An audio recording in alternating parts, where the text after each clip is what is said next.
Hello, and welcome to Connecticut Public's Cut Line in the Community. I'm Bryce Perry, and on behalf of the League of Women Voters of Fairfield, I welcome you to Did You Know? Voting Rights and Wrongs in Connecticut. Leading our discussion today is Patricia Rossi, Advocacy and Public Issue Vice President of the League of Women Voters of Connecticut, and Jonathan Perlow, leader of Voter Choice Connecticut. The League of Women Voters is a nonpartisan organization of women and men, Democrats, Republicans, and unaffiliated voters that is dedicated to increasing information, education, and participation in our democratic process. Thank you to Fairfield University for this venue and for their continued partnership. Our format this evening has each presenter speaking for about 20 minutes, and we'll follow that with a Q&A session. Our first presenter is Patricia Rossi. Patricia serves as the Vice President for Advocacy and Public Affairs for the State League of Women Voters. She works with the advocacy team to educate the public and elected officials on the issues League members have designated as priorities: voting rights, open government, clean elections, and reversing climate change. From 2019 to 2021, she served as the League's People-Powered Fair Maps champion for Connecticut. Welcome, Patricia. Thank you, Bryce. Patricia, before you get started, can I just ask, as an active member of the Connecticut State League, can you tell us why the League cares so much about voting? Sure. I'd like to think that we all care about voting because we care about our fellow citizens, we care about our democracy, and we care about creating a society that's better for everyone. But we've got a little history behind pushing us as well. Women had to fight to get the right to vote. They fought long and hard, the suffragists did, and in 1919, the 19th Amendment was passed. There was a lot of energy behind that movement, and that energy needed to go somewhere. And in February of 1920, the suffragists started the League of Women Voters. They were wonderful people full of energy and determination and with great desire to support our democracy, but they weren't perfect. We had to evolve. We did not include women of color in our original struggle, although they were fighting for the same things we were, access to the ballot. We've evolved, and we now are working together to expand access to the ballot to everyone. Black people, both men and women, really had to wait until 1965 with the Voting Rights Act to be fully enfranchised. That was because states and municipalities had created poll taxes, literacy tests, and other impediments to get to the polls over the years between 1870 with the 15th Amendment and 1919 with the 19th. The Voting Rights Act created a tremendous change. It forbade discriminatory laws, and it required pre-clearance for changes. So for states and municipalities that had a history of suppressing the vote, before that they could enact a new voting law, it needed to get cleared by the Attorney General of the United States. We know that the Voting Rights Act was tremendously effective because we have some statistics. The AP found that in Mississippi, in 1964, 6% of eligible black voters voted, but in 1969, that percentage went up to 59%. So something happened between those two years, and we think it was the implementation of the Voting Rights Act. Unfortunately, the Supreme Court ruled in 2013 in Shelby County versus Holder that because 40 years had passed, and because it was discriminatory to states that had suppressed the vote to require them to have pre-clearance, we no longer needed those protections. So as soon as Shelby County versus Holder came down as a decision from the Supreme Court, states started enacting laws to suppress the vote. We need now the Freedom to Vote Act and the John Lewis Voting Rights Advancement Act to correct this, really the mistakes that the Supreme Court made in 2013. We'd like to think that Connecticut is a beacon of voting rights and doesn't really need federal legislation to help it open the ballot to everyone. But that's not true. In Connecticut, for the past few years, legislation has been introduced into our state legislature that would restrict the vote. Happily, none of those bills have gotten out of committee, but that's not for lack of trying. And we think part of the reason they have not is because good government groups have been vigilant in making sure these things don't move forward. Can I ask you, we all like to think of our state as pretty wonderful. Has Connecticut really been a leader in voting rights overall? Connecticut has made advances over the years, but Connecticut is surprisingly not progressive when it comes to access to the ballot. The early days of Connecticut government was ruled by the fundamental orders, and it's the institution and the agreement about using the fundamental orders in 1638 among a few of the colonies that makes us eligible to call ourselves the Constitution state. But we didn't actually have a real constitution until 1818. But between 1638, we picked up the rules from British common law, which were pretty restrictive, and that wasn't unlike any other of the colonies. It meant that only white men of property and good standing in the community could vote. It also meant only men who were, white men of course, who were members of the Congregationalist Church. So if you were a Quaker or an atheist, you could not vote. That situation continued until the early 1800s when a few reforms were instituted or were attempted to be instituted. People felt that veterans should be allowed to vote, certainly, or everyone who paid taxes. Up until that point, you had to own at least $7 worth of land, which was a fair amount of money then, in order to be able to vote. Historians have estimated that in 1814, those restrictions were so great that in many Connecticut towns and cities, only 10% of white men could vote. So you can see that the vote was, while it was expanded from what was available in Europe, and it's better than living in a monarchy, there was advancements to be made. And the Connecticut Constitution did institute some advancements. You no longer had to be a Congregationalist to vote, but unfortunately, if you were black, that Constitution explicitly said you could not vote. Mm-hmm.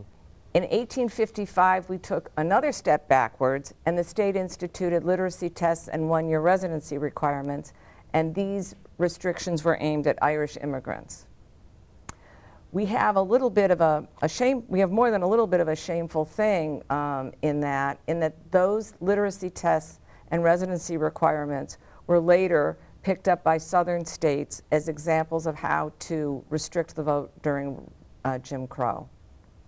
In 1862, there were a little bit of an expansion of voting rights. Civil War soldiers were allowed absentee ballots. What's sort of interesting about that is that that was not a constitutional law. The Constitution wasn't amended to allow for that until 1864. In 1870, black Americans were, their right to vote was explicitly protected, and in 1919, women finally got the vote. In 1932, there was another small expansion of the right to vote with limited access to absentee ballots was allowed.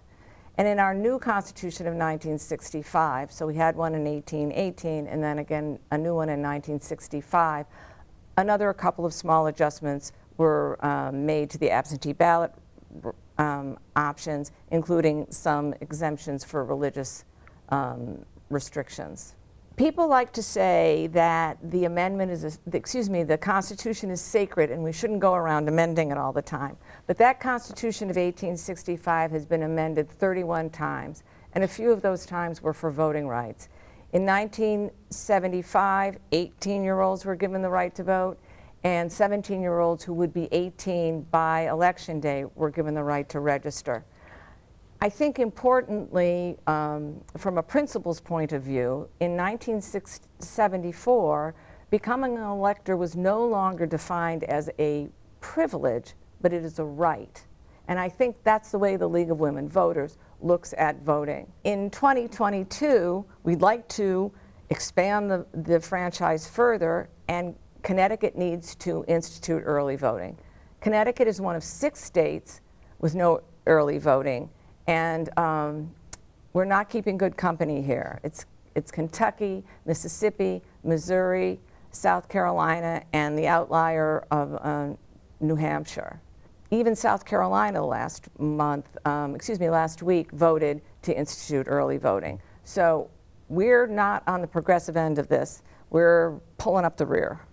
So tonight we're talking about very locally voting in Connecticut and a little bit of our history, and it might be helpful to learn just how do we vote in Connecticut.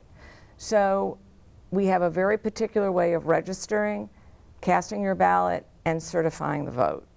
These set of slides that I'm showing you now were designed really as educational, which is consistent with our mission at the League of Women Voters to educate people on the vote. But tonight I'd like to show them to you to show you just how secure our vote is and how many checks and balances there are to ensure that only eligible voters vote in Connecticut. This is a registration form. You can fill it out online. You can mail it in, or you can go to your registrar of voters office and fill it out.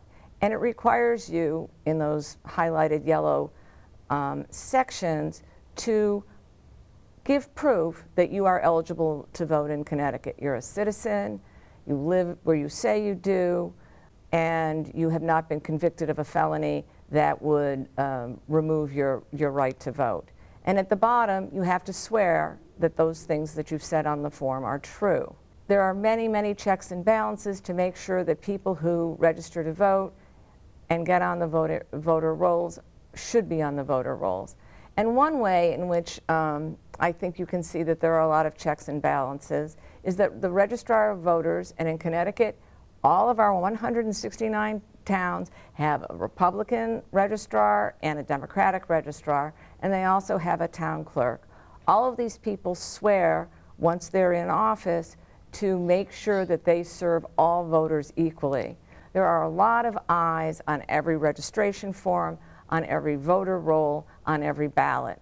And just for an example, the registrar of voters is responsible to register voters, but the town clerk is responsible to approve those applications.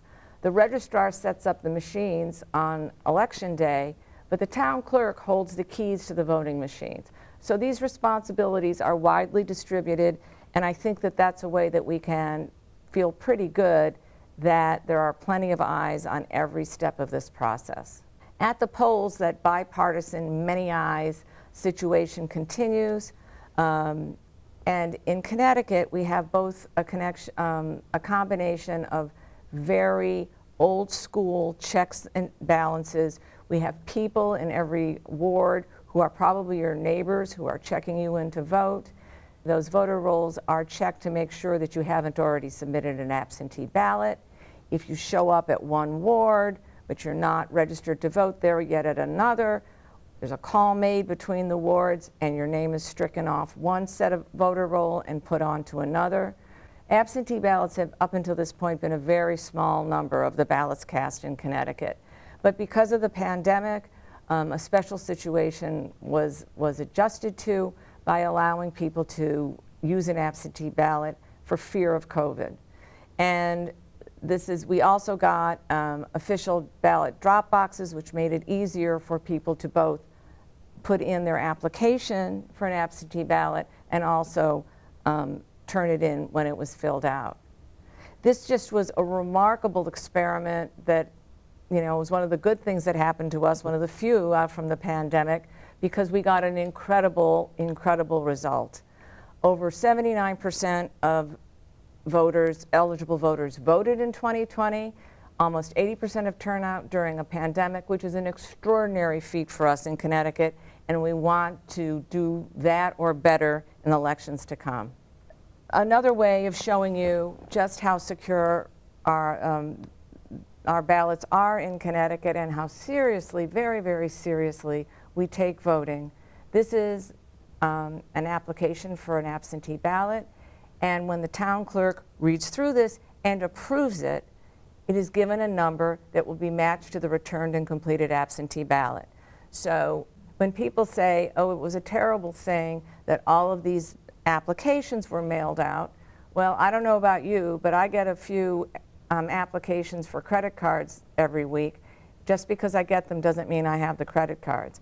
This is just an application, and you need to show on that application that you are qualified to be sent an absentee ballot. This is what the ballot looks like, and it's funny, we all kind of know this now given our experiences in 2020.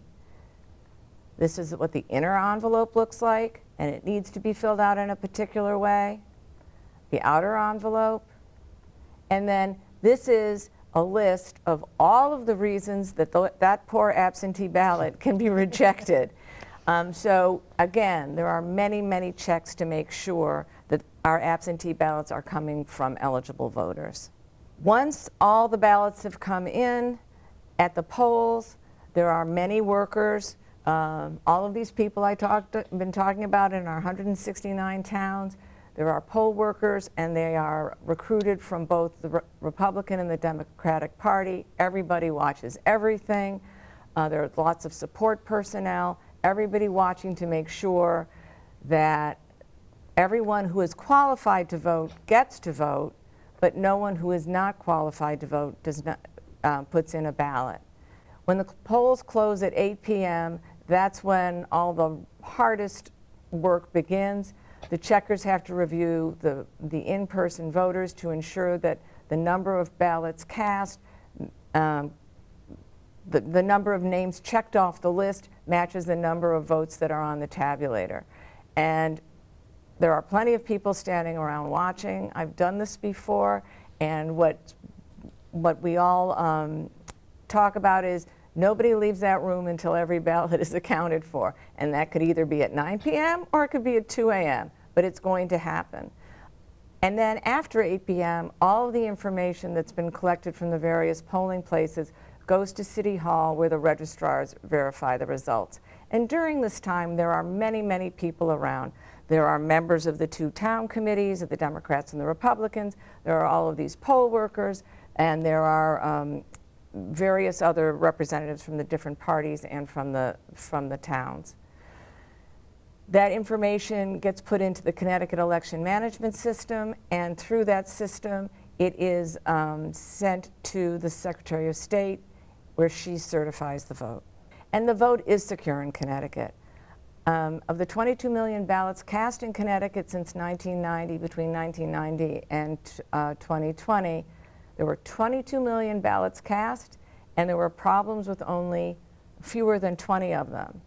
That is a problem rate of 0.0000875%. Clearly not a number that could affect the results of any election. We have a problem in Connecticut. Unlike other states, all of our voting rules are written into our Constitution, which means that unlike other problems we might have or adjustments we might make to modern life, in Connecticut, we have to amend our Constitution before we can change any voting rules. So in order to make the change that we really need to expand the vote, we have to amend the Constitution. So in November, when we all go to vote, there will be a referendum question, and it will say, very simply, shall the Constitution of the state be amended to permit the General Assembly to provide for early voting? 80% of Americans support early voting. This is from a Gallup poll in 2020. 74% of Republicans, 80% of independents, and 85% of Democrats. So this is a very popular reform that will bring us up to not being in the embarrassing last 6 states that do not have early voting. So I end with Vote 411. This is the League of Women Voters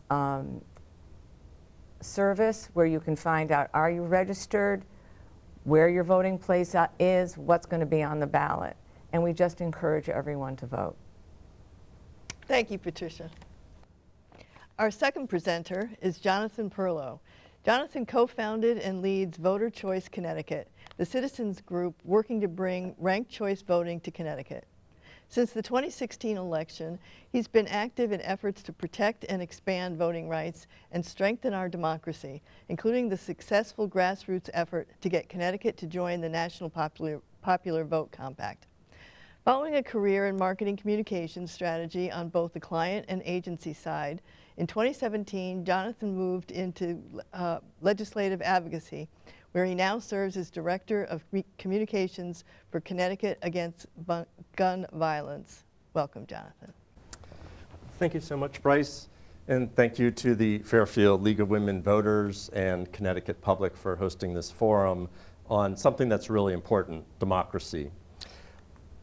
So I wanted to, I read a book recently about democracy and about how to improve it by Lawrence Lessig. He's a law professor at Harvard. And there was a quote that caught my eye, which I think really kind of sums up what we're talking about today. And that quote is, "There's a single principle that stands behind every reform that our democracy needs. That principle is representativeness." And so a lot of the things we're talking about in terms of how we vote and who can vote really is getting at how do we have a more representative democracy. To have that discussion in terms of what are the things that have happened in Connecticut over the past year or two in passing new voting laws, it helps to have a framework. And the framework we use has 4 pillars. The first one is about making voting easy. That's pretty straightforward. What things can we do to sort of break down barriers, to kind of provide more options so that people who are allowed to vote can actually vote easily. The second pillar is about expanding the electorate. And so this is really looking at how do we make sure as many US citizens as possible are allowed to vote. And over the course of our country's history, there have been a number of constitutional amendments. Patricia spoke about some of those that have expanded the electorate. And so first in the late 1800s, black men were given the franchise. And then in 1919, women were given the franchise to vote. And then as recently as the early 1970s, the 26th Amendment was passed, and that allowed anyone from 18 years and above to vote. The third pillar is election integrity. And this is, when we think of this, we kind of think a lot of the discussion around voter fraud. And frankly, voter fraud really is not an issue in the United States. We have processes in place and checks and balances so that the people who are allowed to vote can vote, and the people who should not be allowed to vote or who are not allowed to vote can't vote. But election integrity is very important in terms of confidence, and there are things that we need to be concerned about. One of them is election interference, cybersecurity. Our Secretary of the State, Denise Merrill, has spent a lot of time making sure that our election systems are secure. And so fundamentally what we're talking about is when you go to cast a ballot, you want to make sure that ballot is going to be counted and counted for the candidate that you voted for.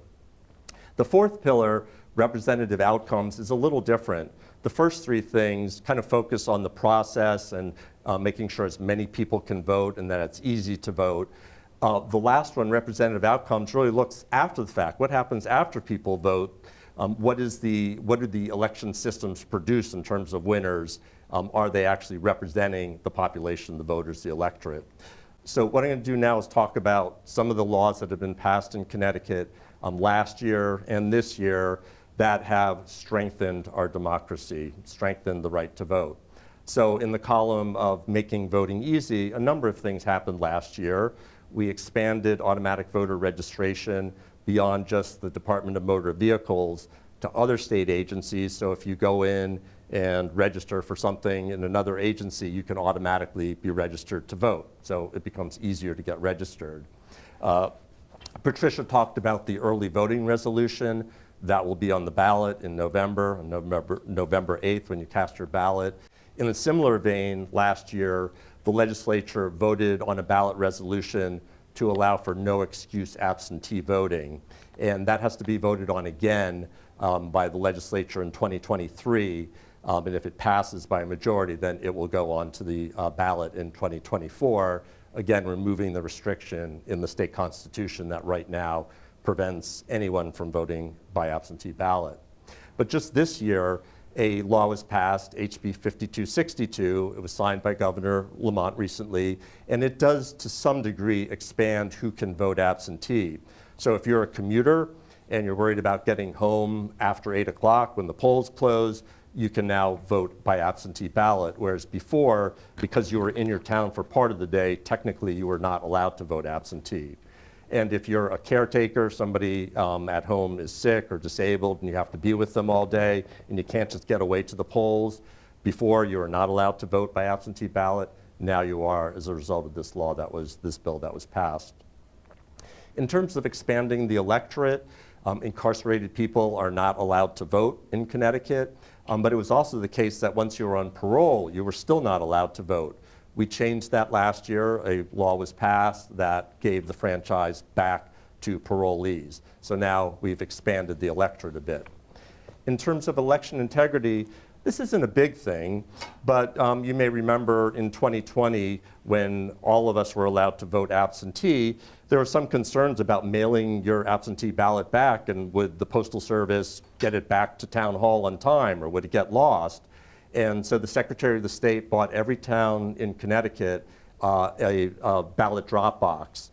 And last year a law was passed to make those ballot drop boxes permanent. And this falls into election integrity because it makes you more confident that when you return your ballot, it's going to get counted and not lost in the mail somewhere.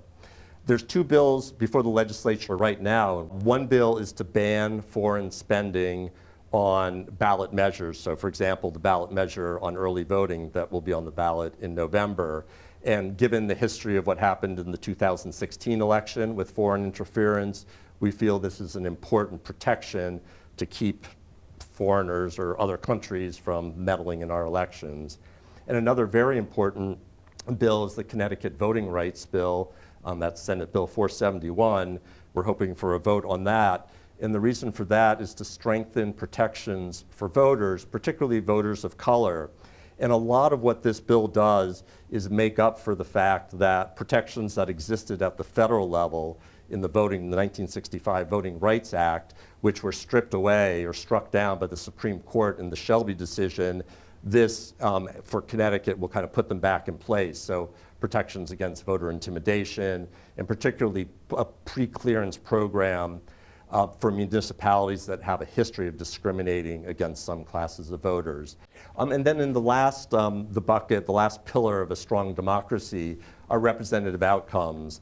And we, as was mentioned earlier, last year we ended prison gerrymandering, and so now incarcerated people will be counted for the purposes of districting where they live, not where they are incarcerated.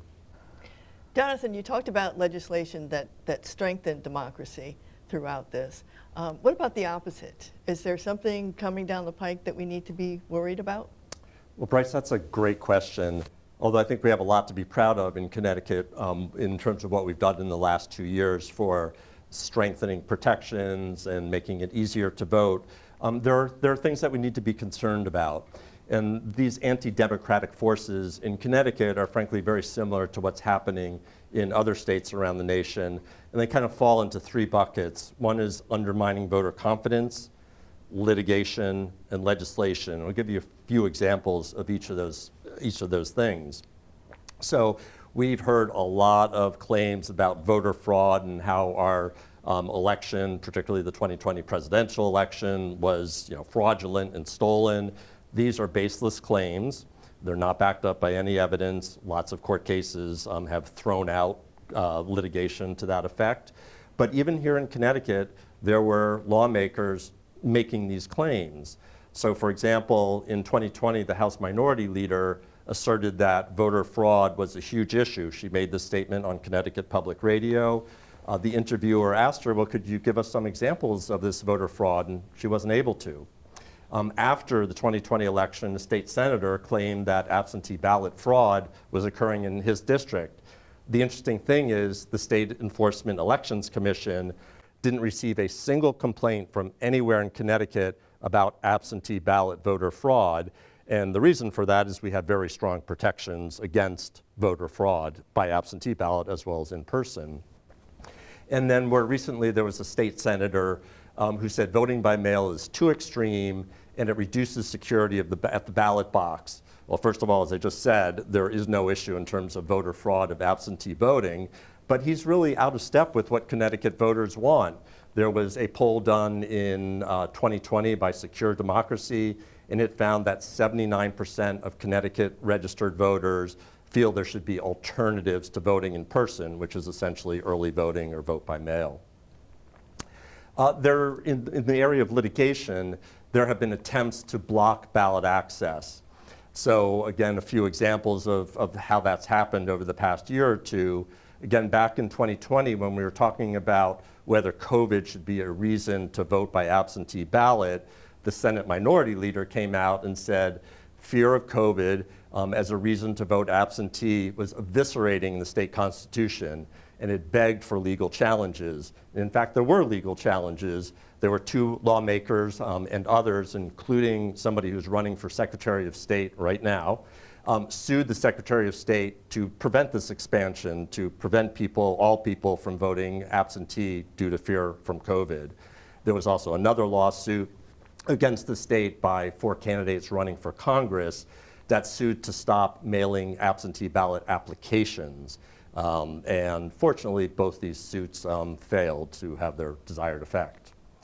And then in terms of legislation, in the past 2 years, there have been a number of bills introduced that would reduce voting freedoms, so things such as prohibiting the Secretary of State or even registrars or town clerks from mailing absentee ballot applications. And we want to be very clear, no ballots were sent unsolicited. It was just applications, and if you didn't want to fill it out, that's okay. There was another measure introduced last year to eliminate election day registration. And an interesting one, when you vote in person, you fill out the circles and you hand your ballot over to a poll worker and they stick it in the machine. And if you made a mistake, like you didn't fill in the circles clearly, the poll worker will say, there's a problem, you need to fix it. Of course, if you're voting absentee, you don't kind of have that luxury of having somebody right at the moment tell you there's a problem. In 19 states, there are requirements that when a registrar, the town clerk, election official gets an absentee ballot back that is invalid for some reason, maybe it wasn't signed or whatever, they actually have to reach out to the voter and give that voter an opportunity to cure that problem. Last year in Connecticut, a lawmaker introduced a bill that would prohibit registrars from doing that. And currently, there's no prohibition, but neither is there a mandate in Connecticut. And interestingly, in the same poll that was done in 2020, 73% of voters felt that this is something that voters should be afforded. And there are other things, including something that upsets me a lot, which is every year since 2018, when Connecticut voted to join the National Popular Vote Compact. And if you're not familiar with that, that's a compact that once enough states join it, we will be electing the president by the national popular vote rather than the electoral college vote. That passed Connecticut. Connecticut joined in 2018, and every year since, a number of legislators have tried to take Connecticut out of that compact. And then there's another area of legislation that is, in some ways, even more concerning. You will remember during the 2020 election, President Trump and his allies really made some great efforts to get election officials to overturn certified election results, so much as asking the Georgia Secretary of the State to find votes for him. And fortunately, those election officials who are nonpartisan, so it didn't matter whether they were Republicans or Democrats, they withstood those requests. And so what happened, what's been happening in 2021 and continuing into this year, is a lot of state legislatures are passing laws that take election tabulation and certification out of the hands of nonpartisan election officials and put them into the hands of partisan legislators.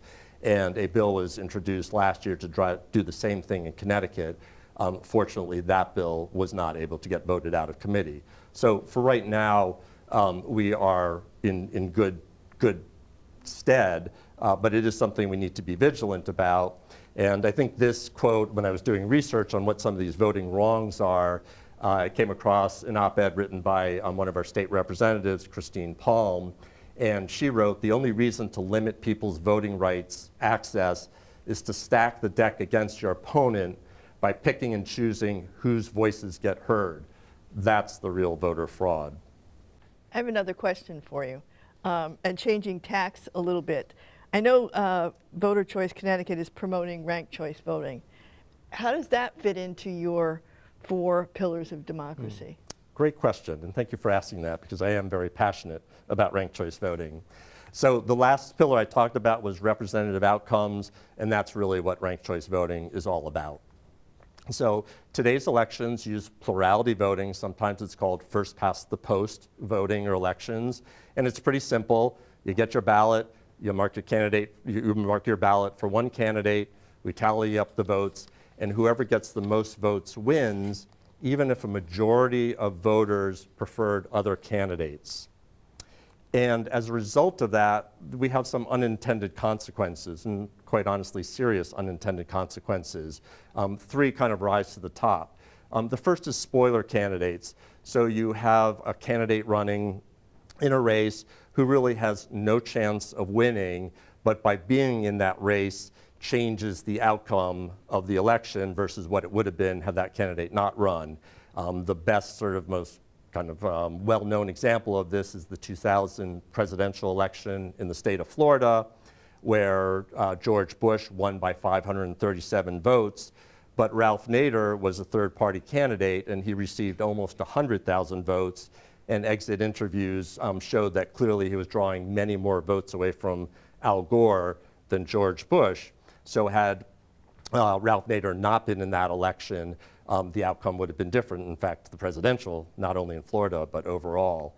And then in 1992, this is not something that kind of favors one party or another. In 1992, the presence of Ross Perot as an independent candidate, you can make a pretty good argument that that resulted in Bill Clinton being elected president, whereas if Perot had not been in that election, George Bush probably would have been elected president.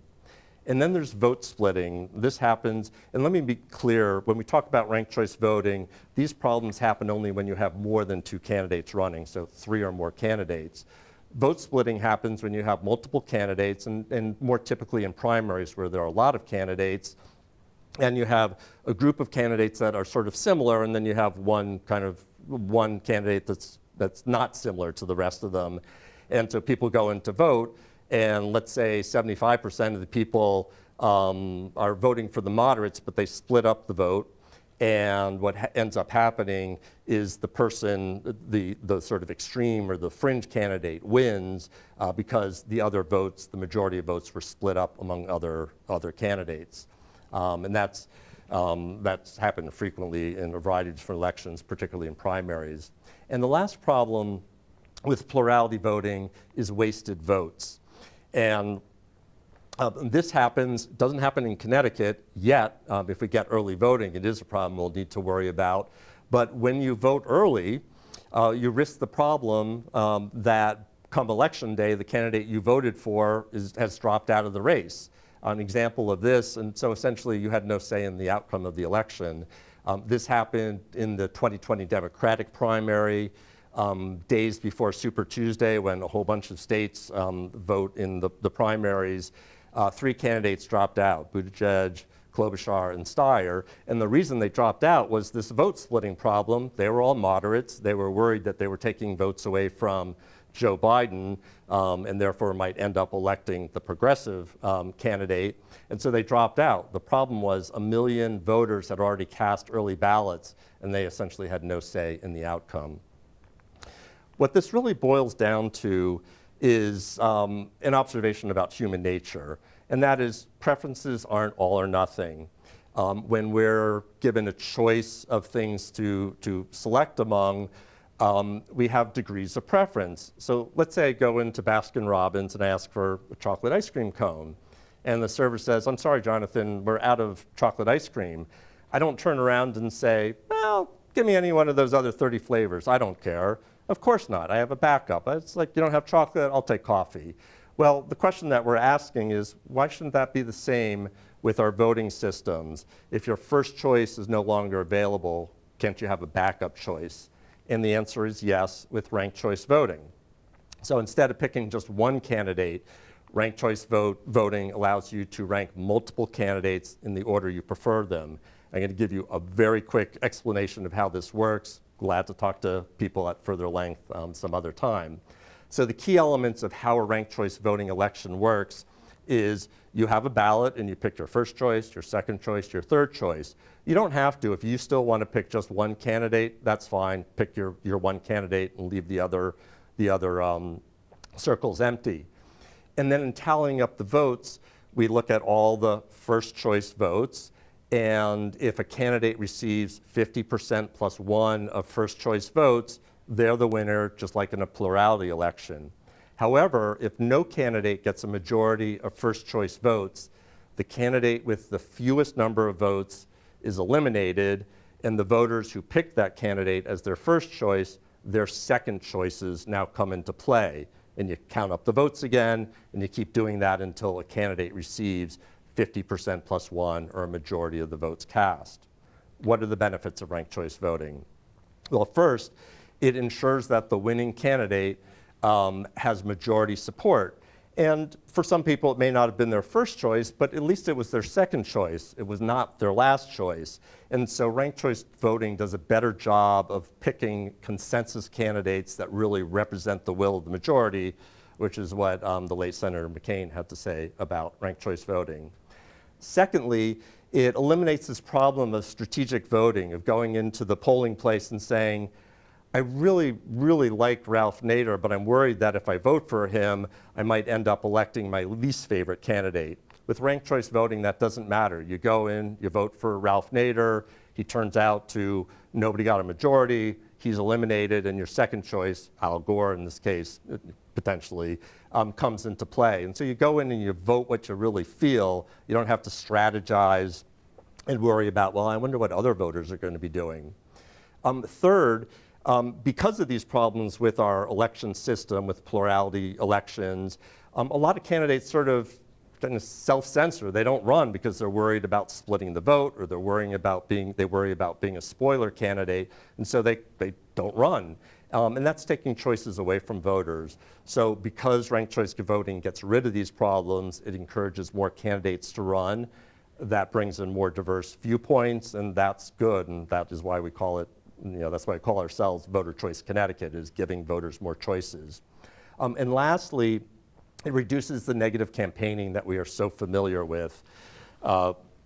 If in a ranked choice voting election, I might not be the candidate's first choice, but that candidate will at least hope that maybe I'll vote for him as my second, or her as my second choice, and therefore they don't have the incentive to go around trashing their opponents because, hey, somebody who feels that my opponent is the first choice, they might pick me.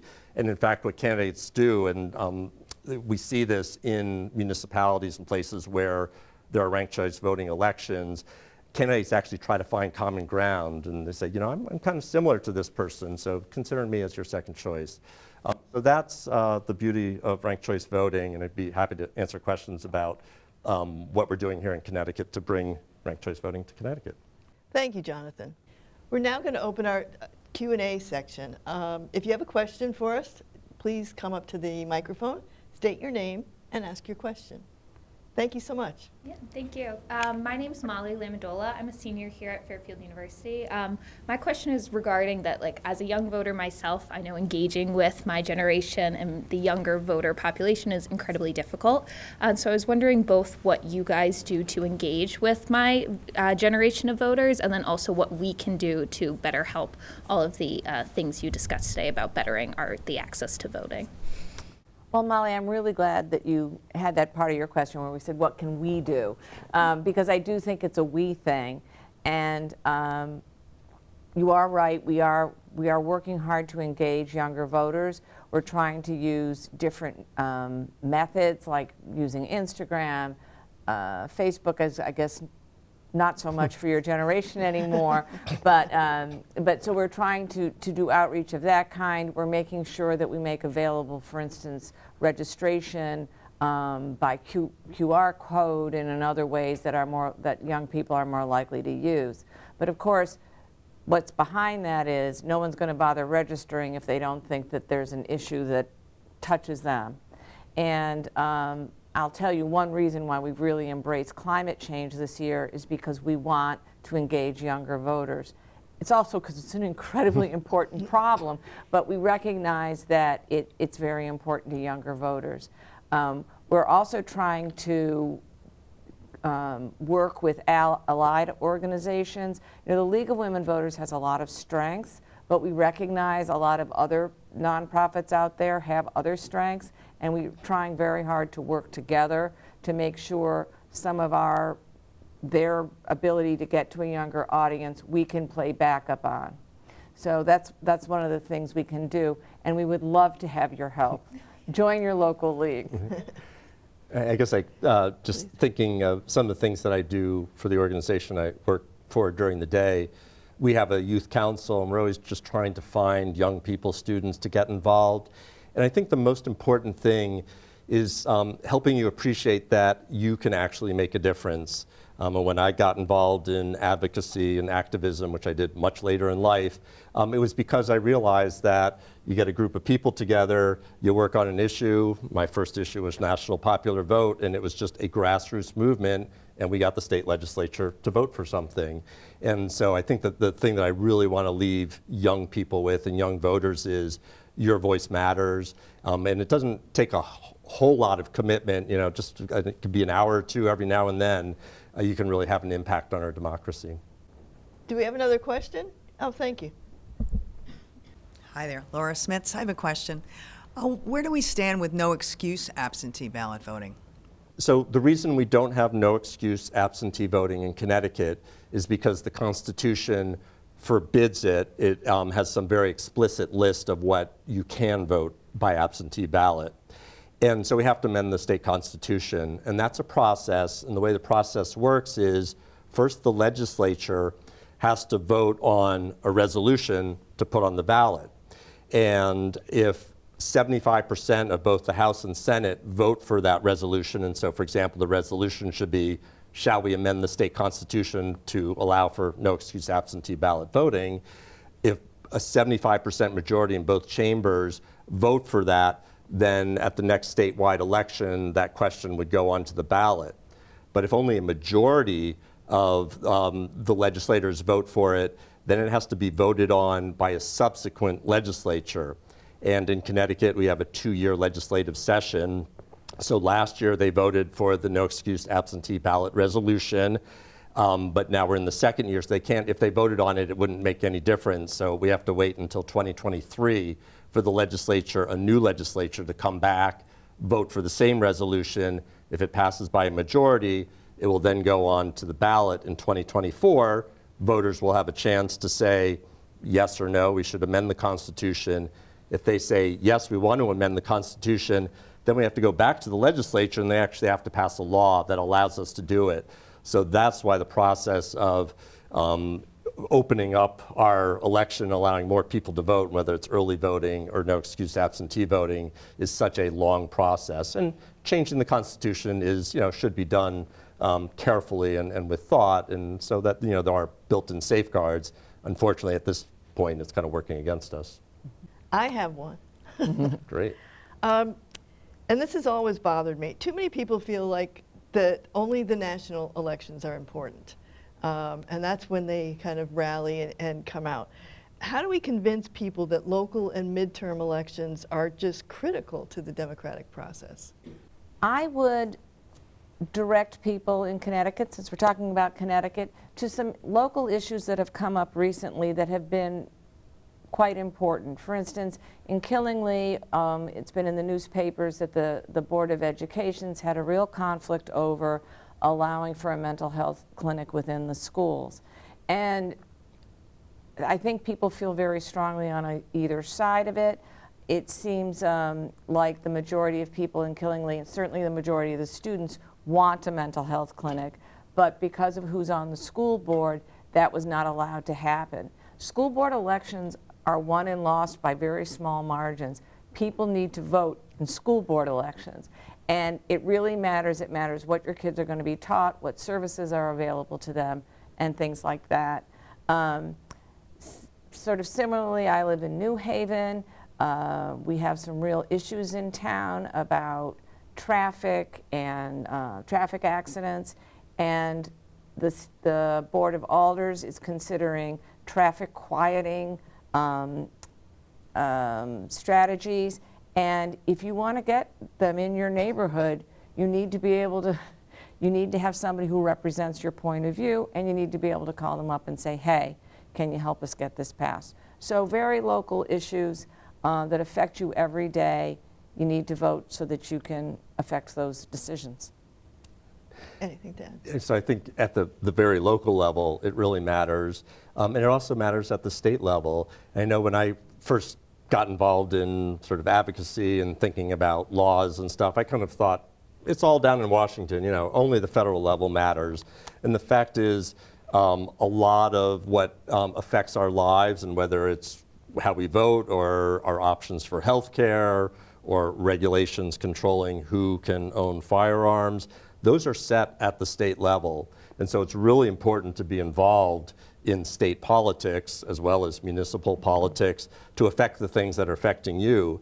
And I think that's even more important now that we see Congress essentially it just can't get much done because of the filibuster. So even when you have a majority of senators in support of something, you can't get it passed. And I think that's very true of the Voting Rights Act, things like that. Since the federal government is essentially, its hands are tied, what happens at the state level is even more important. And so I would definitely say keep your eyes on what's happening in Connecticut, because it can make a real difference.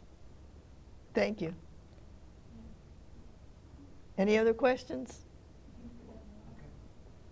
We do. My name is John Warburg. I live here in Fairfield, and I have a question about ranked choice voting. It seems to make so much sense on so many levels, and it's getting adopted across the country. I've heard many prominent voices calling for it, including right here in Connecticut, our Congressman Jim Himes. Why do we not have it yet in Connecticut? Would you like me to try to I answer think that that's question? yours. Okay. Thank you, John, for that question. So I think there's a couple reasons. One, it really is a change to how our elections run, and so it bears some looking at what those implications are. And that's why Voter Choice Connecticut has been advocating since 2019 for what we call the Ranked Choice Voting Study Bill.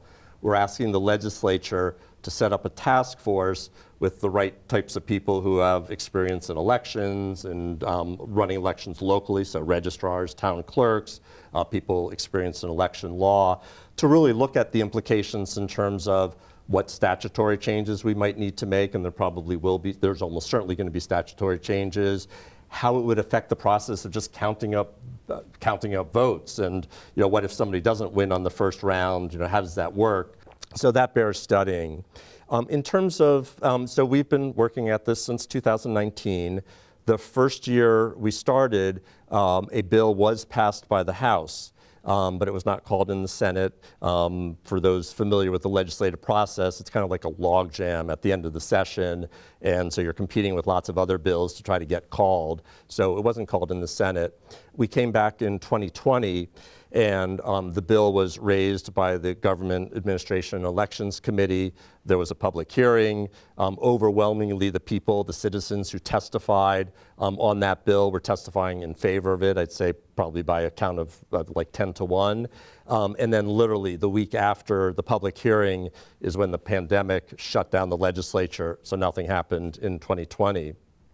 We came back last year in 2021, and as I talked about earlier, there were lots of bills being considered in the Government Administration and Elections Committee, really important legislation, the early voting resolution, the no excuse absentee voting, ending prison gerrymandering, which was a once-in-a-decade opportunity. So we kind of recognized that there were some real priorities, and there's only so many things that these committees can do and that the legislatures can pass. So we sort of stepped back. We came back again this year, and there are hundreds of voters around Connecticut who have been writing legislators saying, hey, we think this is something we're studying. Unfortunately, it hasn't gotten through. We're quite honestly, some people have some concerns, and they're valid concerns over the impact of ranked choice voting on voters of color, or whether it's going to cost a lot. And these are all good questions that's why we are suggesting and advocating for a study, so we can actually answer these questions and put people's concerns at ease. So we're going to keep trying. And we certainly encourage you, if you're interested in this election reform, to look up Voter Choice Connecticut and join us. And because this really is about citizens saying, hey, there's things that we want to do to strengthen our democracy, and this is one of them. Any other questions? Oh, Great. great. Great. I'm Jean Gallinelli, and I've always wondered with people owning homes in 2 different states, for example, and what happens? Do they vote? Can they vote in, say, Connecticut when we're having an election, and then in their other state where they have a home? Is that how it works? And I don't know. No, that would be illegal. You can't do that. You could vote, you could choose to vote in Connecticut in 2021 and then change your voter registration to Massachusetts in 2022 to vote in that election. But then you can't vote in Connecticut in 2022. And the consequences for voting illegally, like voting twice in a situation like that, they are steep. You mentioned 5 years in Yeah. Connecticut, Yeah. right? 5 Yeah. years in prison. Yeah. It's not something to be taken lightly. So you have to make up your mind. Yeah, You have to right. make up your mind. You have to choose. Where you're going to be. Yeah. Thank you very much for your insightful answers. Thank you very much for your interesting questions. We're pleased to have you tonight. This has been a production of Connecticut Public's Cut Line in the Community. The League of Women Voters of Fairfield thanks all of you for being here. Thanks to Fairfield University for their venue, and a special thank you to our insightful presenters. For Patricia Rossi, Jonathan Perlow, I'm Bryce Perry. Thank you for watching.